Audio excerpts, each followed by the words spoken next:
नमस्कार, स्वागत है आप सभी का। आप देख रहे हैं इंडिया डेली। मैं हूं आपके साथ गीतू चौहान। बुलेटिन की शुरुआत करते हैं। इस वक्त की बड़ी खबर आपको बता दें, आज से संसद का 3 दिन का विशेष सत्र। आज से संसद का 3 दिन का विशेष सत्र। 33% महिला आरक्षण विधेयक पर होगी बहस। पीएम मोदी कर सकते हैं बहस की शुरुआत। कांग्रेस ने किया परिसीमन का विरोध। सत्र के पहले विपक्षी दलों की बैठक की बड़ी खबर। 3 दिवसीय ये विशेष सत्र संसद का, और ऐसे में 33% महिला आरक्षण विधेयक पर बहस हो सकती है। वहीं पीएम मोदी इस बहस की शुरुआत कर सकते हैं। तो कांग्रेस ने परिसीमन का विरोध किया है और सत्र से पहले विपक्षी दलों की बैठक भी है। तो कई मुद्दों को लेकर सरकार को घेरा जा सकता है। वहीं जिस तरह से महिला आरक्षण बिल को लेकर चर्चा बनी हुई है, 33% महिला आरक्षण विधेयक पर आज बहस होनी है। पीएम मोदी इस बहस की शुरुआत करेंगे। वहीं कांग्रेस भी पूरी तरह से तैयार है सरकार को घेरने के लिए। कांग्रेस ने परिसीमन का विरोध किया है और सत्र से पहले विपक्षी दलों की बड़ी बैठक भी हुई है। तो तमाम तरह की रणनीति सरकार को घेरने के लिए बनाई जा रही है। वहीं 3 दिनों का ये विशेष सत्र, और ऐसे में महिला आरक्षण बिल को लेकर चर्चा की जा सकती है। तो 33% महिला आरक्षण विधेयक पर बहस होगी। वहीं आपको बता दें कि जिस तरह से ये 33% महिला आरक्षण विधेयक है और इसको लेकर कहीं ना कहीं महिलाओं में उत्साह है। ऐसे में इस बिल को लेकर बहस करने की बात कही जा रही है, जिसकी शुरुआत प्रधानमंत्री मोदी करेंगे। कांग्रेस ने वहीं परिसीमन का विरोध भी किया है। तो सत्र से पहले विपक्षी दलों की बड़ी बैठक भी हुई है। तो बहस से पहले विपक्षी एकजुटता की परीक्षा भी यहां पर है। किस तरह से सरकार को घेरेंगे, किस तरह से आगे के लिए रणनीति बनाई जाएगी। लेकिन महिला आरक्षण बिल लगातार चर्चा में। 33% महिलाओं को आरक्षण देने की जो ये कवायद है, इस बिल के जरिए इस पर चर्चा होनी है, बहस होनी है, और इसकी शुरुआत पीएम मोदी करेंगे। तो एक बड़ा सपोर्ट यहां पर महिलाओं का प्रधानमंत्री मोदी को मिलता हुआ दिखाई दे रहा है। कैसे लागू होगा नया बिल, ये समझिए। नया बिल तुरंत लागू नहीं होगा, और ऐसे में यहां पर नया बिल लागू करने से पहले देश में जनगणना होगी। तो देखिए, जनगणना के बाद परिसीमन किया जाएगा, और इसी का विरोध कांग्रेस कर रही है। तो परिसीमन में सीटों का नया निर्धारण भी होगा, और लोकसभा और विधानसभाओं में सीटों की संख्या बढ़ेगी। तो सदन में सीटों के निर्धारण के बाद महिला आरक्षण लागू होगा।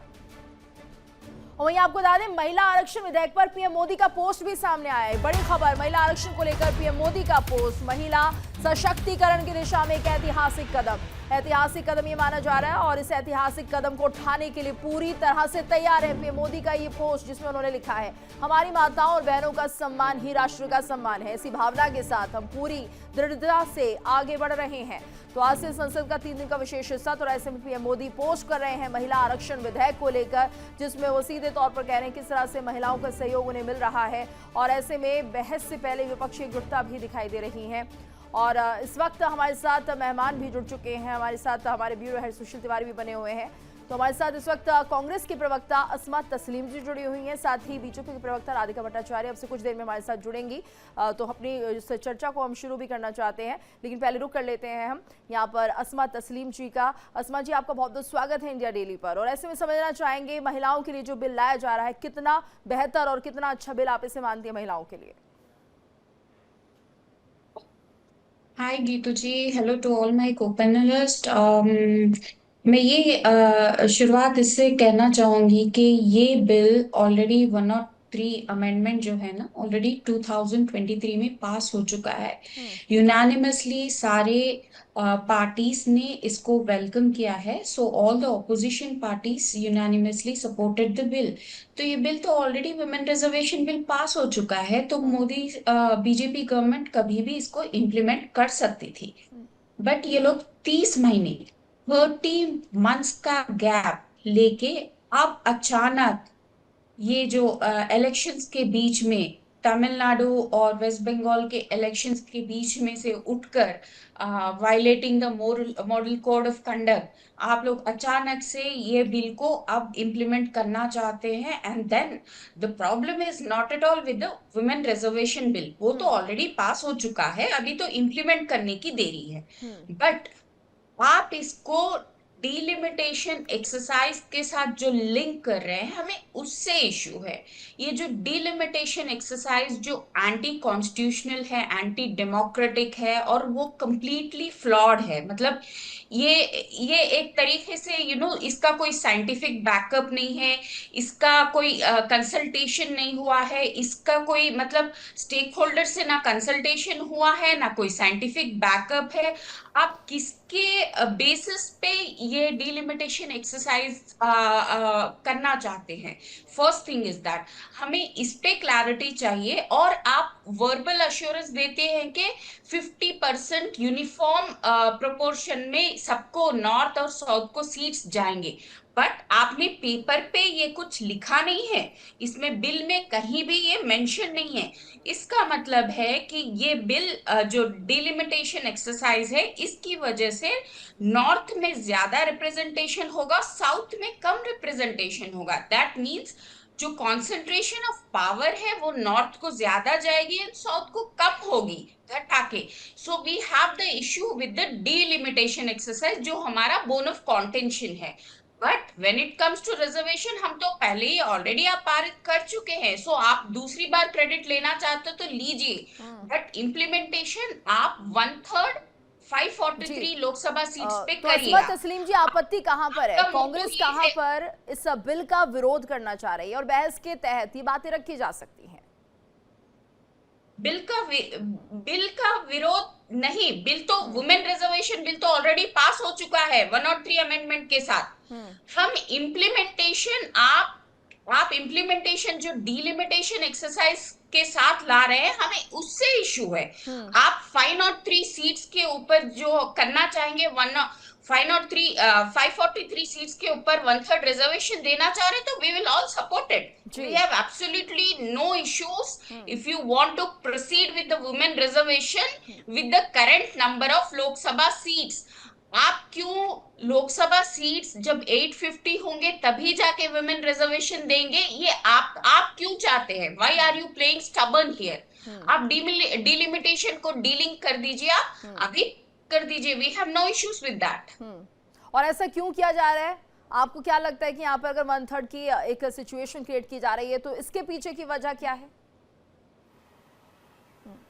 पूछ रहे हैं? जी जी, आपसे पूछ रही हूँ अस्मा जी। ये जस्ट बीजेपी की एक क्या कहते हैं, एक चाल है। ये वुमेन रिजर्वेशन के बहाने को एक फेस ऑफ वुमेन रिजर्वेशन रख के ये लोगों को डिसीव करना चाह रहे हैं, डिलिमिटेशन को बुलडोज कराना चाह रहे हैं। बट ऐसा नहीं होगा।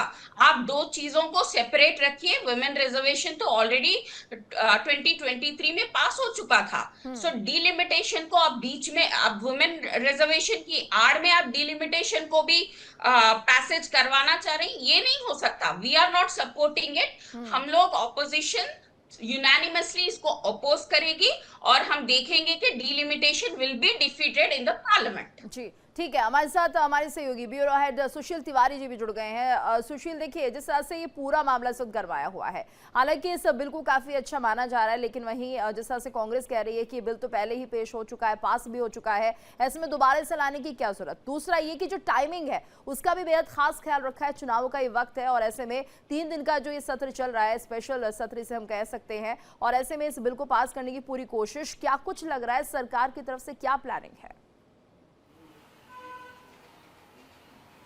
बिल्कुल, ये 3 दिन का स्पेशल सत्र बुलाया गया है। स्पेशल सत्र में जो महिला विधेयक और साथ में जो दूसरा विधेयक है परसीमन विधेयक, जो जिसका नाम है नारी शक्ति बंधन विधेयक, तो इनको पारित करने के लिए आज 3 दिन का विशेष सत्र यहाँ पर आज बुलाया गया है लोकसभा में।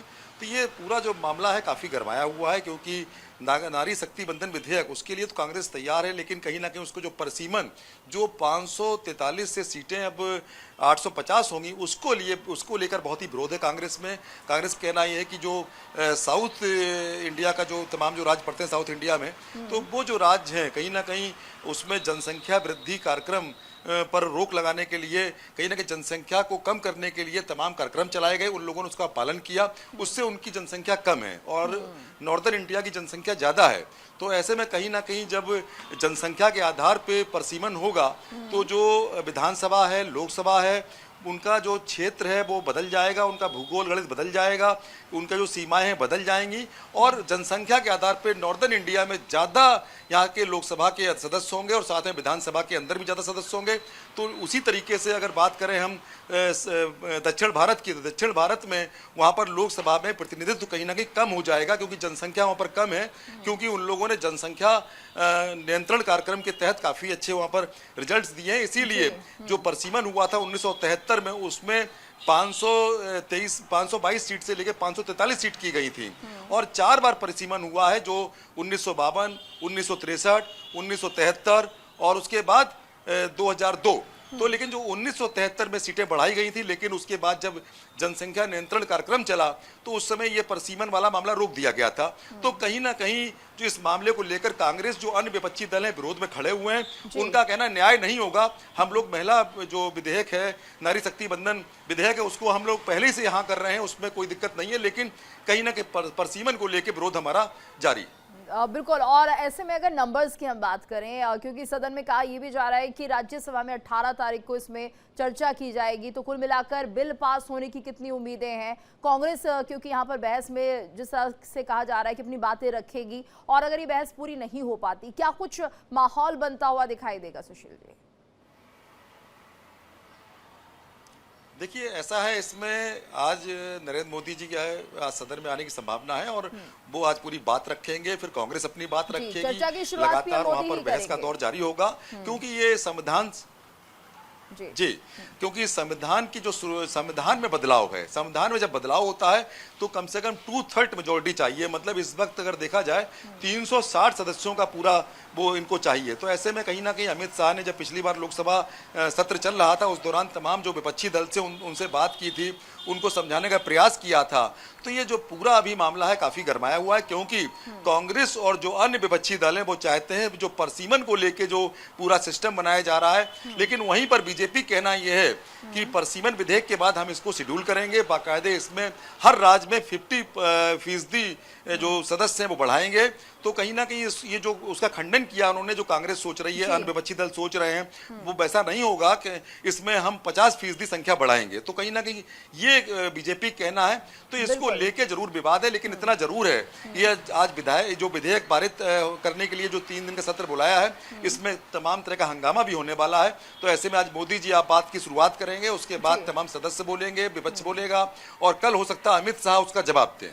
ठीक है। अस्मा तस्लीम जी हमारे साथ बनी हुई है, और हमारे साथ बीजेपी की प्रवक्ता राधिका भट्टाचार्य जी भी जुड़ गए हैं। राधिका जी, बहुत बहुत स्वागत है इंडिया डेली पर, और आपका पॉइंट भी बहुत ज्यादा जरूरी है, क्योंकि देखिए जिस तरह से कांग्रेस इस बिल का विरोध कर रही है, परिसीमन को लेकर भी विरोध किया जा रहा है, और उन्होंने ये भी कहा कि ये पहले ही लागू हो चुका है, मतलब पहले भी ये बिल पास हो चुका है, लागू होना बाकी था, 2023 का जिक्र कर रहे हैं। ऐसे में दोबारा बिल लाना, उस पर चर्चा और इतना विरोध, कैसे इस बिल को पेश किया जाएगा? देखिए, कांग्रेस तो हर अच्छी बात का विरोध करते हैं, तो ये कोई नई बात नहीं है कि इस पे भी उन लोगों ने एक बड़ा हंगामा खड़ा कर दिया है। और ये एक नया कलेवर है और नई सोच है। ये सिर्फ महिला आरक्षण बिल नहीं है, भारत के राजनीतिक भविष्य का ये आप कह सकते हैं कि ये रीसेट बटन है। तो मोदी सरकार ने तो सालों साल पुरानी जो एक डिमांड है उसको एक ग्राउंड रियलिटी में तब्दील कर दी है, और ये रियलिटी के साथ ये अलाइन किया है। टोकनिज्म नहीं है, ये एक सिस्टेमिक एक आप कह सकते कि एम्पावरमेंट है, और पहले सीट बढ़ेगी फिर आरक्षण आएगा। ये प्लानिंग है, पॉलिटिक्स नहीं है।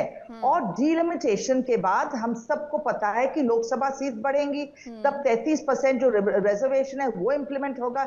इससे क्या बात होगी? रिप्रेजेंटेशन डाइल्यूट नहीं होगा, ये और फेयर डिस्ट्रीब्यूशन इंश्योर होगा। इससे बड़ी बात क्या हो सकती है? अधूरा जो इम्प्लीमेंटेशन, ये अधूरा इम्प्लीमेंटेशन नहीं है। ठीक है राधिका जी, आप कह रहे हैं फेयर डिस्ट्रीब्यूशन होगा, लेकिन अस्मा जी कह रही हैं कि साउथ को वर्चस्व उतना नहीं देखने को मिलेगा, वहां पर महिलाओं की भागीदारी उतनी नहीं देखने को मिलेगी जितनी कि नॉर्थ में रहेगी। आप मेरी बात सुनिए, ये जो मैं थोड़ा सा आपको बता दूं कि जिन्होंने 30 साल तक बिल लटकाया, आज वही सिंसियरिटी पर सवाल कर रहे हैं। कांग्रेस ने तो बिल इंट्रोड्यूस किया पर पास ही नहीं कर पाए, और आज डीले का ये जो नैरेटिव वो है वो बना रहे। ये कहाँ की बात है? इंटेंट नहीं था, इसलिए इंप्लीमेंट नहीं हुआ। और साउथ एंगल का अगर मैं बताऊं तो ये बहुत ही बड़ी, बहुत इंपॉर्टेंट बात है। ये कहना कि साउथ को टारगेट किया जा रहा है बिल्कुल गलत है। और पॉलिटिकल प्रोपेगेंडा है। मैं कहती हूँ ये डिलिमिटेशन का बेस पॉपुलेशन का है और रिप्रेजेंटेशन बैलेंस की बात है। साउथ स्टेट से पॉपुलेशन कंट्रोल किया, ये उनकी अचीवमेंट है। और बीजेपी का जो आप देखिए स्टांस यही है कि उनका पॉलिटिकल वेट कम नहीं होने दिया जाएगा। सदर्न स्टेट्स की बात करें तो सदर्न स्टेट्स के इंटरेस्ट को प्रोटेक्ट करना भी उतना ही जरूरत है जितना नेशनल बैलेंस मेंटेन करनी है हमें। तो इसमें वो क्या चाहते हैं कि नए वोटर्स को रिप्रेजेंटेशन ही ना मिले, क्या ये वही चाहते हैं? अस्मत तस्लीम जी का रुख कर लेते हैं, कुछ कहना चाह रही है अस्मत जी। फर्स्ट ऑफ ऑल ये बीजेपी जो कह रही है ना कि ये वुमेन रिजर्वेशन का अचानक से इनको जो क्रेडिट लेना है, तो मैं बता दूं ये पहली बार वुमेन रिजर्वेशन पास किया गया था 1989 में, जो राजीव गांधी की सरकार थी। वो पहली बार वुमेन रिजर्वेशन पंचायत राज और म्युनिसिपैलिटी में 1/3 रिजर्वेशन वहां पे लाया गया था। जब बीजेपी ने अपोज किया था, ये जाके 93 में फिर से कांग्रेस गवर्नमेंट ने पास किया, जब जाके ये अप्रूवल मिला था। सो ये ना कहे बीजेपी के हमने कुछ नहीं किया। आज तक जो 30 लाख वुमेन रिप्रेजेंटेटिव जो पंचायत और म्युनिसिपैलिटी में है, ये आज कांग्रेस की वजह से है। We pioneered the women empowerment. और आपको जरूरत भी क्या है कि you always have to link this और contingent the entire women representation on the political redrawing of political representation। आप चाहते थे तो 30 महीने पहले भी कर सकते थे। आप चाहते थे तो 10 to 12 years में आप रूल में थे, जब भी कर सकते थे। You did not do it for a decade। आपने 10 साल तक बीजेपी सरकार में रहे, जाकर आपको अचानक से बिफोर तमिलनाडु और बिफोर वेस्ट बंगाल पोल्स आपको अचानक से ये पास करवाना है, इंप्लीमेंट करवाना है। सॉरी, पास तो ऑलरेडी हो चुका है बाय 103 अमेंडमेंट इन 2023, बट आपको इसका अगेन क्रेडिट चाहिए कि हम लोग फिर से पास करेंगे। मगर वुमेन रिजर्वेशन तो बहाना है, आपको डिलिमिटेशन पैसेज कराना है। डिलिमिटेशन का ये है कि आप देखिए 2011 सेंसस पे डिलिमिटेशन ये लोग करना चाह रहे हैं, और व्हाट एवर इट इज। आप बताइए, रिप्रेजेंटेशन यूनिफॉर्मिटी अगर से ना हो, कैसे south Indian states which has stabilized the population are getting penalized for their achievement, और नॉर्थ इंडियन स्टेट्स जिसने कुछ नहीं किया पॉपुलेशन कंट्रोल मेजर के लिए, वो लोग को आप बगैर अचीवमेंट के वो लोग को स्टिल रिप्रेजेंटेशन ज्यादा देंगे। What sort of justice is this? ठीक है Radhika ji, because south has achieved, you want to penalise. Because north has not achieved anything, you want to give more representation to north. ऐसे कैसे चलेगा? एंड जो BJP बोल रही है वर्बली, वो हमें पेपर पे चाहिए। And we can not go by the words with BJP. In the hindsight हमने देखा है कि ये लोग कितनी बार यू टर्न कर चुके हैं। फॉर्म लॉस पे इनका यू टर्न हुआ है, सीएए पे यू टर्न हुआ है, पता नहीं हर बिल ये लोग लाते हैं फिर उस पे यू टर्न करते हैं। So BJP needs proper transparency, and whatever they say with the verbal statement should be then on paper for them to believe. As of now, we stand opposed to the delimitation exercise. We will see to it that it gets defeated in the parliament. ठीक है राधिका जी। हाँ जी, देश से defeat हो गए, अब parliament में इनको डिफीट करनी है। मजाक की बात है। अभी मैं मौजू पे आती हूँ। सवाल ये नहीं है कि व्हाई नाउ का नहीं है ये सवाल है why not in 30 years. Congress पर मैं ये बात कहूंगी कि 1990 से बिल पेंडिंग था, पावर में रहकर भी इन्होंने बिल को पास नहीं किया। जिन्होंने कभी किया नहीं वो आज हमसे पूछते टाइमिंग के बारे में, टाइमिंग पूछ रहे हैं आज। और देखिए टाइमिंग का जवाब बाद में मत करिएगा कि आपके पास ब्रूट मेजॉरिटी है नहीं that you can pass through this bill this time. ठीक है अस्मा जी सुन लीजिए पॉलिटिकल विल और क्लियर मेजॉरिटी से ही डिसाइसिव रिफॉर्म बनती है। और ये जो अब क्यों पूछ रहे अब ग्राउंड वर्क कंप्लीट है, डिलिमिटेशन और सेंसस अलाइनमेंट जरूरी है।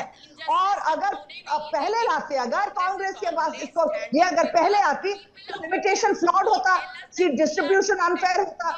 Defeated. We are fighting the battle for the people of our nation. So don't come up with that meritless argument again. और हाफ बेक रिफॉर्म नहीं, फुल स्ट्रक्चर्ड रिफॉर्म लाया गया है। ये अचानक डिसीजन नहीं, एक लॉन्ग टर्म विजन का नेक्स्ट स्टेप है। और बीजेपी ने ऑलरेडी, वो कहे आप उज्ज्वला कहे, आप तो स्वच्छ भारत कहे, आप जनधन कहे, अब ये सब पॉलिटिकल एम्पावरमेंट है, वेलफेयर से रिप्रेजेंटेशन तक ये नेचुरल प्रोग्रेशन है। और हर reform and will make sure that justice has happened. की आदत है। क्या रिफॉर्म सिर्फ नॉन इलेक्शन ईयर्स में होने चाहिए? क्या वुमेन एम्पावरमेंट का कोई राइट टाइम होता है? क्या कह रहे हैं? महिला सशक्तिकरण के लिए हर वक्त सही वक्त है। हम दोनों महिलाएं यहाँ पे बैठी हैं और हमें कोई आपत्ति नहीं होनी चाहिए। हमने ये कहना कि जिसने किया अच्छा किया, जो होगा अच्छा होगा, आगे जाके अच्छा होगा। कांग्रेस को प्रॉब्लम टाइमिंग से है, क्रेडिट से नहीं है। और बीजेपी ने जो डिलीवर किया, ऑपोजिशन नैरेटिव शिफ्ट कर रहा है। यही तो होती है मजे की बात। अस्मा जी देखिए, अस्मा जी जो विपक्ष है आपत्ति कहा है टाइमिंग को लेकर कि इलेक्शन हो रहे हैं, तो इसलिए आपने ये बिल क्यों पेश किया है और विशेष सत्र क्यों बुलाया? दूसरा ये, क्या जो साउथ की महिलाएं हैं उनका जो वर्चस्व वो कम होता हुआ आपको दिख रहा है? और तीसरा ये कि आप जिस तरह से कह रहे हैं कि नॉर्थ में उतना काम नहीं हुआ पॉपुलेशन को लेकर, क्या वाकई ये सही है? क्या नॉर्थ के लोगों ने यहाँ पर पॉपुलेशन कंट्रोल नहीं किया? आप पूरी तरह से जो ब्लेम कर रही हैं कि वहां पर क्या अभी भी नॉर्थ में आपको लग रहा है कि बहुत ज्यादा बच्चे होते हैं, जबकि साउथ में उस हिसाब से कंपेयर करेंगे तो होते हैं, लेकिन ऐसा नहीं है कि नॉर्थ ने पॉपुलेशन कंट्रोल नहीं की है। मुद्दा क्या है और बहस किस तरह से कांग्रेस की तरफ से रखी जाएगी जिससे कि एक निष्कर्ष निकले इस बिल को लेकर? अस्मा जी, मेरा सवाल आपसे। अस्मा जी, मेरी आवाज पहुंच रही है आप तक? जी जी, मुझे पूछा है जी, आपसे पूछ रही हूँ कि देखिए बहस शुरू होगी, आप अपने पॉइंट्स रख सकते हैं, लेकिन ऐसे में जो मुद्दे हैं वो क्या है इस बिल को लेकर, कहां पर आपत्ति आपको लग रही है और आप चाहते क्या है? हम चाहते हैं, हमारा सीधा एक रिक्वेस्ट है गवर्नमेंट से, आपको विमेन रिजर्वेशन पास करना है। राइट नाउ 1/3 रिजर्वेशन 543 सीट्स पे पास कर लीजिए, हमको कोई इश्यू नहीं है। हमने 2023 में इसको यूनानिमसली सपोर्ट किया था, आज भी हम सपोर्ट करेंगे 543 सीट्स पे। आप डिलिमिटेशन के क्लॉज के साथ जब 850 सीट्स बढ़ाएंगे तब जाके देंगे। और वन मोर थिंग, आपने ओबीसी रिजर्वेशन फॉर वुमेन इसमें अटैच नहीं किया है, हमें उससे भी इश्यू है। This will deprive them of their reservation rights. सत्र और उम्मीद करते हैं कि आज बहस होगी, वॉकआउट नहीं होगा और चर्चा होगी इस मुद्दे को लेकर और एक निष्कर्ष इस पर जरूर निकलेगा, ऐसी उम्मीद हम कर रहे हैं। धन्यवाद करना चाहेंगे आप सभी का हमारे साथ इस चर्चा में जुड़ने के लिए। देखिए इंडिया डेली 24/7 अब आपके स्मार्ट टीवी पर। इंडिया डेली मौजूद है सभी डिजिटल प्लेटफॉर्म पर लाइव और लगातार। इंडिया डेली 24/7 हर दिन राष्ट्र को समर्पित।